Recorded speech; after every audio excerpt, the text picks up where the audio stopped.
Now to the crisis in Venezuela. The self-proclaimed interim president, Juan Guaido, tells the Washington Post that the opposition is in talks with sympathetic military officials to oust President Nicolas Maduro. Maduro is calling the political upheaval a U.S.-led coup. CNN's Nick Paton Walsh went undercover inside Venezuela to capture the desperation that is gripping the nation.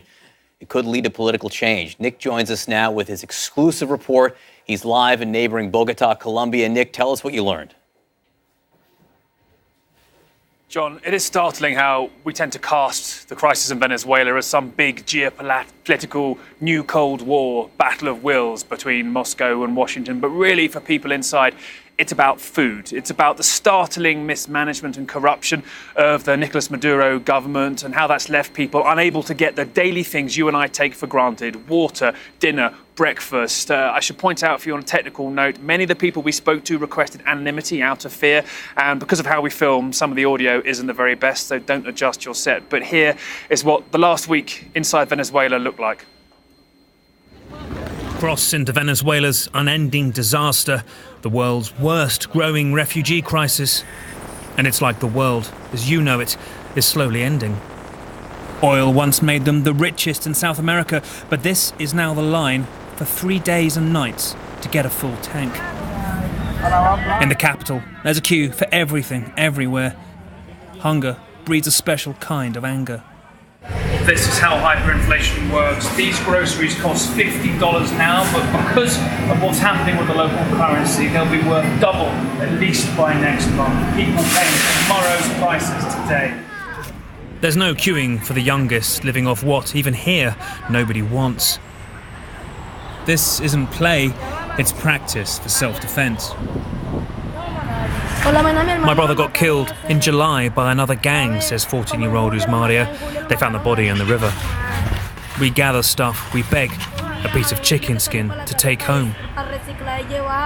In the socialist utopia that now leaves nearly every stomach empty. This was the day when change was meant to come. Hundreds of thousands flooding central Caracas, watching opposition leader Juan Guaido swear himself in as interim president. But it fast turned sour. They've had this standoff outside the military airfield here for months. But this is the first time with an opposition leader claiming the presidency.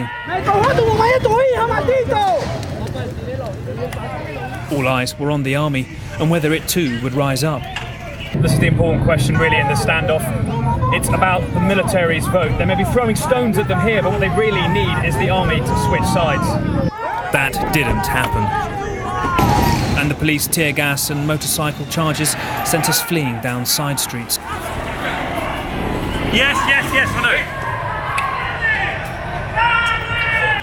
know. Some likely wounded, although dozens reported dead during the day. It was up here, in the normally loyal slums, where the fight was nastiest. Special forces entered these streets.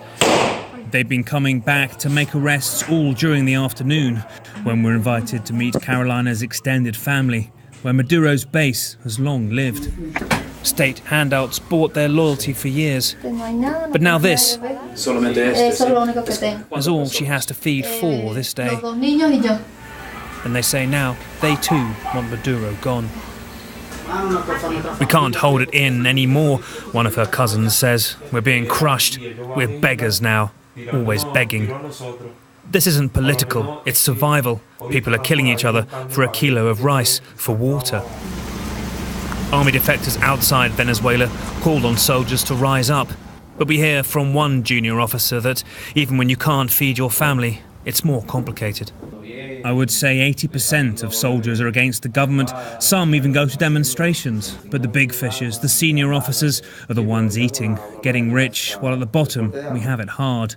I get $1.50 every month, promptly, enough for one chicken and a food box from the barracks. Then we have to work magic to make it last like everyone else.